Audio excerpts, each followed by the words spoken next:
අපිට දෙයක් සාර්ථකව කරන්න අවශ්‍යයි නම් අපි ඒ දේ කරන විදිය හරියටම දැනගන්න ඕනේ. රහස් එහෙම නැත්නම් සීක්‍රට්ස් කියලා කියන්නේ අපි දෙයක් උඩින් බැලුවට වැඩිය අභ්‍යන්තරයේ ඇතුලින් තියෙන දේවල්.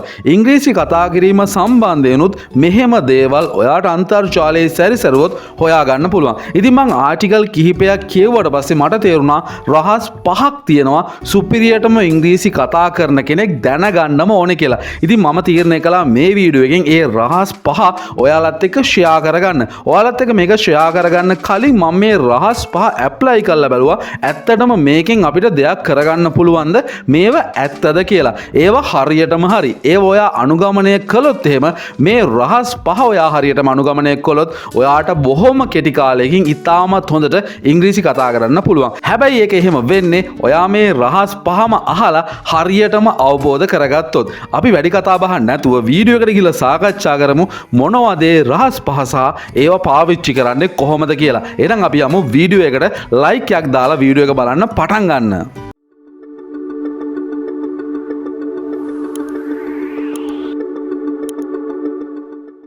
Secret number 1 රහස් අංක 1 මොකක්ද පළවෙනි රහස කියලා දැන් අපි බලමු. English fluency is not in your mouth. English fluency starts in your head. ඉංග්‍රීසි කතා කිරීමේ දක්ෂතාවය fluency කියලා කියන්නේ ගොඩක් දක්ෂව ඉංග්‍රීසි කතා කරන එක ඔයාගේ කටෙන් පටන් ගන්න දෙයක් නෙමෙයි. ඒක ඔයාගේ මොළයේ මනසෙන් පටන් ගන්න දෙයක්. ගොඩක් අය වරද්ද ගන්න පොයින්ට් එක තමයි ඉංග්‍රීසි මොනවා හරි වාක්‍යයක් කියලා ඒක ප්‍රැක්ටිස් කරලා හිතනවා ඉංග්‍රීසි කතා කරන්න පුළුවන් වෙනවා කියලා. ඒක එහෙම වෙන්නේ නැහැ. කටපාඩම් කළා නෙමෙයි මේ වැඩේ වෙන්නේ. ඔයාගේ බ්‍රේන් එකත් එක්ක ඔයාගේ ඔළුවත් එක්ක මේ වැඩේ සම්බන්ධ වෙනවා. එහෙම සම්බන්ධ වුණොත් තමයි ඔයාට සුද්දෙක් වගේ ඉංග්‍රීසි කතා කරන්න පුළුවන් වෙන්නේ. ඔයා මුලින්ම තේරුම් ගන්න ඉංග්‍රීසි කතා කිරීම මේ පැටර්න්ස් ගොඩක එකතුවක් මිසක් ඔයා වාක්‍යයක් දැනගත්ත කියලා වචනයක් දැනගත්ත කියලා ඔයාට ඉංග්‍රීසි කතා කරන්න පුළුවන් වෙන්නේ නැහැ. ඔයාගේ බ්‍රේන් එකේ හොඳ සංවිධානයක් තියෙන්න ඕනේ. ඔයා කොහොමද ඉංග්‍රීසි කතා කරන්න කියලා. ඔයා කතා කරනකොට අදාළ වාක්‍ය වචන මේ සේරම සම්බන්ධ වෙන්න ඕනේ. අපි අර කියන්නේ ෆ්ලෝ එකක් තියෙනවා කියලා. අන්නේ ෆ්ලෝ එක සිද්ධ වෙන්න ඕනේ හරියට. ඔයාට එක දිගට ඉංග්‍රීසි කතා කරන්න අපි කියන්නේ ෆ්ලුවෙන්සි විදියට දක්ෂ විදියට ඉංග්‍රීසි කතා කරන්න නම් ඔයාගේ බ්‍රේන් එක ඒකට සකස් කරන්න ඕනේ. අපි මේ වීඩියෝ එකෙන් ඒකට සාකච්ඡා කරන්නේ නැහැ. ඉදිරි වීඩියෝ එකකින් අපි ඒ ගැන සාකච්ඡා කරන්න බලාපොරොත්තු වෙනවා. කමෙන්ට් එකක් දාගෙන යන්න. ඔයාට ඒ ගැන දැනගන්න ඕන නම් ඉංග්‍රීසි ඉගෙන ගන්න ඔයාගේ බ්‍රේන් එක ට්‍රේන් කරන්නේ කොහොමද කියලා. Secret number 2 රහස් අංක 2. අපි දැන් බලමු දෙවනි රහස මොකක්ද කියලා සහ ඒක පාවිච්චි කරන්නේ කොහොමද කියලා. පොත්වල තියෙන ඉංග්‍රීසි කවදාවත් උදව් වෙන්නේ නැහැලු ඇත්තටම ඉංග්‍රීසි කතා කරද්දී. Book English won't help you speak real English. මෙතෙන්දී book English කියලා කියන්නේ හිතන්නකෝ ඔයා grammar book එකක් බලනවා. ඔයා මොකද ස්ටෝරි එකක් කියවනවා. ඔයා මොකද ආටිකල් එකක් කියවනවා. මේවා පොතේ ලියලා තියෙන ඉංග්‍රීසි. හැබැයි මේ ඉංග්‍රීසි නෙවෙයිනේ ඇත්තට අපි කතා වෙන්නේ. ඔයා සිංහල භාෂාව ගැන දැනගත්තොත් එimhe සිංහල භාෂාවෙත් ඔයා මේ ගැන අධ්‍යයනය කළොත් ඔයාට මේක හොඳටම තේරෙයි. ඔයා කාගේ හරි දේශනයකට යනවා. දේශනයකට ගිහිල්ලා ඒක අහගෙන ඉන්නවා. හැබැයි ඒ කතා කරන සිංහල වාක්‍ය දේවා එළිය යාළුවොත් එක්ක කතා කරන්නේ. යුනිවර්සිටි එකේදී පාසලේදී ගුරුවරයා කියන දේශනවලදී තියෙන දේවල් නෙමෙයි නේද? ඔයා යාළුවොත් එක්ක ගිහිල්ලා කතා කරන්නේ. මේක තමයි ගොඩක් අයට වරදින්නේ ඉංග්‍රීසි කතා කරන්න ගියාම. ඒගොල්ලෝ පොත් කියවලා හිතනවා ඉංග්‍රීසි කියන්නේ මේක තමයි මේ වාක්‍ය තමයි එළියෙත් පාවිච්චි වෙන්නේ කියලා. ඒක ගොඩක් වෙනස්. ඇත්ත ජීවිතේ කතා කරන විදිය ඔයාට ඉගෙන ගන්න ඕන නම් ඉංග්‍රීසි ඇත්තටම කතා කරන්න ඕන නම් ඔයා ඇත්තටම ඉංග්‍රීසි කතා කරන චිත්‍රපටි වීඩියෝස් අන්න ඒ වගේ දේවල් වලින් ඔයා වාක්‍ය රටා අඳුර ගන්න ඕනේ. එහෙම අඳුරගත්තොත් තමයි ඔයාට පොත්වල තියෙන ඉංග්‍රීසි වලට වැඩිය වෙනස් ඉංග්‍රීසි එකක් ඇත්තටම හොයාගන්න පුළුවන් වෙන්නේ. ඒවා තමයි ප්‍රායෝගික ලෝකයේ ඉංග්‍රීසි විදියට අපි කතා කරන්නේත්. Secret number 3 රහස් අංක 3. දැන් අපි බලමු මොකක්ද මේ තුන්වෙනි රහස කියලා. ඉංග්‍රීසි කතා කරන එක විශේෂිත ගලා යාමක් එක්ක සිද්ධ වෙන්න ඕන දෙයක්. අපි කියන්නේ conversation එක. ඉංග්‍රීසි දෙබසක් ගලා යාමක් නැත්නම් ස්පෙෂල් ෆ්ලෝ එකක් එක්ක තියෙන්න ඕනේ. ඒක හරියට මේ වගේ. ඔයා ටෙනිස් මැච් එකක් බලලා තියෙනවද? ටෙනිස් මැච් එකේ එක පැත්තේ ඉන්න කෙනෙක් පහර දෙනවා. අනිත් පැත්තේ ඉන්න කෙනාට. අනිත් පැත්තේ ඉන්න කෙනත් බෝල් එකට පහරක් එල්ල කරනවා. මේක දෙපැත්තට සිද්ධ වෙනවා. ඉතින් මේක තමයි තරගය. තරගයේ අවසාන වෙනකම්ම මෙහෙම දෙපැත්තට සිද්ධ වෙනවා. ඉතින් ඉංග්‍රීසි කතා බහකුත් මේ වගේ ෆ්ලෝ එකක් විදිහට සිද්ධ වෙන්න ඕනේ. අපි කියන්නේ මෙතෙන්දී ඔයා තව කවුරු හරි එක කතා කරනකොට ෆ්ලෝ එකක් තියෙන්න ඕනේ කියලා නෙමෙයි. ඔයාගේ මනසේ මේ කතා බහ වෙන්න ඕනේ කොහොමද කියලා කලින් පුහුණු වෙලා નિરાයාසයෙන් මනසේ තැම්පත් වෙලා තියෙන්න ඕනේ. ඒක තමයි ගොඩක් අය කතා කරන්න ගියාට පස්සේ හිර වෙන්නේ. හිර වෙන්නේ නැති අය කතා කරන්න ගියාට පස්සේ ඒගොල්ලෝ දන්නේ නැහැ මොනවද කතා කරලා තියෙන්නේ කියලාත්. හැබැයි ටික වෙලාවක් ගියාට පස්සේ තේරෙනවා මම මොනවා හරි කතා කරලා කියලා.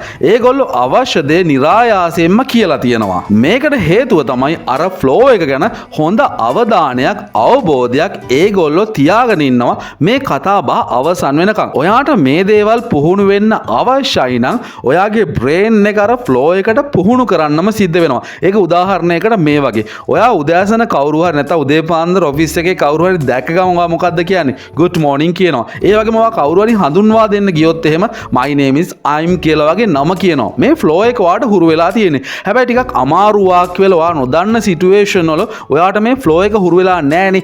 ඒ සිටුේෂන් වලත් අර සාමාන්‍ය ෆ්ලෝ එක ඔයා හුරු කරගත්තොත් එහෙම ඔයාට බොහොම පහසුවෙන් කතා කරන්න පුළුවන්. ඒක නිසා ඔයා ඔළුවට දාගන්න මේක ෆ්ලෝ එකක් තියෙන වැඩක් කියලා.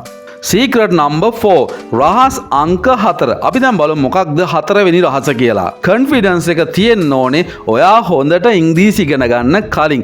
මේක තමයි වැදගත්ම රහස. මේ රහස ගැන මම වෙනම වීඩියෝ එකක් කරනවා කොහොමද confidence එක හදාගන්නේ කියලා. ඒ වීඩියෝ එකත් අවශ්‍යයි නම් පහලින් comment එකක් දාගෙන යන්න. මේකෙන් කියන දේ මම ඔයාලට පැහැදිලි කරන්නම්. ආත්ම විශ්වාසය කියන්නේ confidence එකට self confidence කියලාත් කියනවා. ඇයි මේක වැදගත් වෙන්නේ? ඔයාට හොඳට ඉංග්‍රීසි බැරි වුණත් ආත්ම විශ්වාසය තියෙන්න ඕන කියනවා ෆ්ලුවෙන්සි වෙන්න කලින්. මේකට හේතුව තමයි ඔයා ටිකක් දන්න කෙනෙක් වුණත් ඔයාට කොන්ෆිඩන්ස් එක තියෙනවා නම් ඔයා හොඳට දන්න කෙනෙක් වගේ තමයි පේන්නේ. හැබැයි ඔයා ගොඩක් දන්න කෙනෙක් වෙලත් ඔයාට කොන්ෆිඩන්ස් එක නැත්තම් ඔයා දන්නේ නැති කෙනෙක් විදිහට තමයි පේන්නේ. මේකට හොඳම උදාහරණයක් මම ගන්නම්. ඔයා යනවා ඉන්ටර්විව් එකකට. ඉන්ටර්විව් කරන්න දෙන්නෙක් ඉන්නවා. එක්කෙනෙක් තමයි ඩිග්‍රී එකක් තියෙන සාමාන්‍ය අධ්‍යාපනයේ නිරත වෙච්ච ගොඩාක් දක්ෂ විදිහට ඉගෙන ගත්ත කෙනෙක්. තව කෙනෙක් ඉන්නවා ඩිග්‍රී එකක් නැහැ. හැබැයි යාට හොඳට කතා කරන්න පුළුවන්. එයා හිතේ තියෙන දේවල් එළියට දාන්න හොඳටම දන්නවා. මේ ඉන්ටර්විව් එකෙන් පාස් වෙන්න වැඩි සම්භාවිතාවක් තියෙන්නේ අර ඩිග්‍රී එක කරපු කෙනා නෙමෙයි හොඳට කතා කරන්න දන්න කෙනා. අර ඩිග්‍රී එක කරපු කෙනා ගොඩක් දන්නවා වෙන්න පුළුවන්. හැබැයි ඒක එයාට එළියට දෙන්න බැරි වෙලා තියෙනවා. ඒකට හේතුව තමයි එයාගේ ආත්ම විශ්වාසය අඩුකම. ඉතින් ඉංග්‍රීසි කතා කරන්න කොච්චර පුරුදුනත් වැඩක් නැහැ. ඔයාට කොහේ හරි ගිහිල්ලා බය නැතුව ඉංග්‍රීසියෙන් ප්‍රශ්නයක් අහන්න බැරි නම් ඔයා මේක හදාගන්න වැඩ කරන්න ඕනේ කොහොමද කොන්ෆිඩන්ස් එක හදාගන්න කියලා අපි වෙන වීඩියෝ එකකින් විස්තරාත්මකව කතා කරමු. Secret number 5 රහස් අංක 5. මොකක්ද අන්තිම රහස? මේ රහස තමයි වැදගත්ම රහස. Focusing on grammar rules will kill your English fluency. මේක හොඳ අවධානයෙන් අහන්න. ව්‍යාකරණ නීති වලට පමණක් කියන වචනය හොඳින් බලන්න.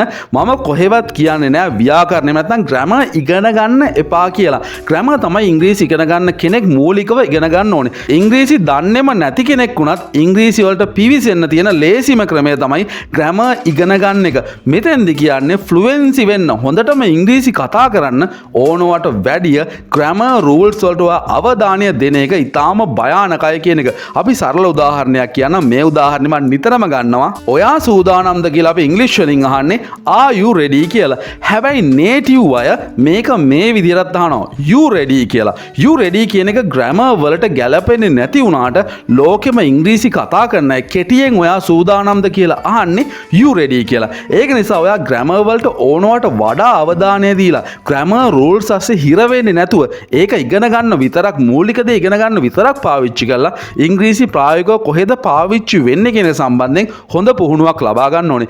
එහෙම කළොත් තමයි ඔයාට දක්ෂ ඉංග්‍රීසි කතිකයෙක් වෙන්න පුළුවන් වෙන්නේ. මේ සීක්‍රට් පහම ඔයා දන්නවා නම් ඔයාට පුළුවන් සුපිරියකටම ඉංග්‍රීසි කතා කරන්න.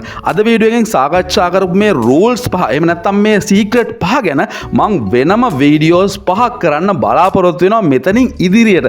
මොකද මේවා පාවිච්චි කරන එක සම්බන්ධයෙන් තනි වීඩියෝ එකකින් ඔයාලට මේක කියලා දෙන්න බෑ. ඒ මොනොත් මේ වීඩියෝ එක අනවශ්‍ය විදිහට දික් වෙන හින්දා. ඒක නිසා ඔයගොල්ලෝ කමෙන්ට් කරගෙන යන්න ඔයාට මේ සීක්‍රට් පහ වැදගත් නම් තවත් වීඩියෝස් ඕනේද කියලා. අනිවාර්යෙන්ම අනාගතයේදී ඉතාමත් ඉක්මනින් ඒ වීඩියෝස් මම අරන් එන්න බලාපොරොත්තු වෙනවා. එහෙනම් next වීඩියෝ එකෙන් ඉක්මනින් හමුවමු. හැමෝටම good luck. හැමෝටම goodbye.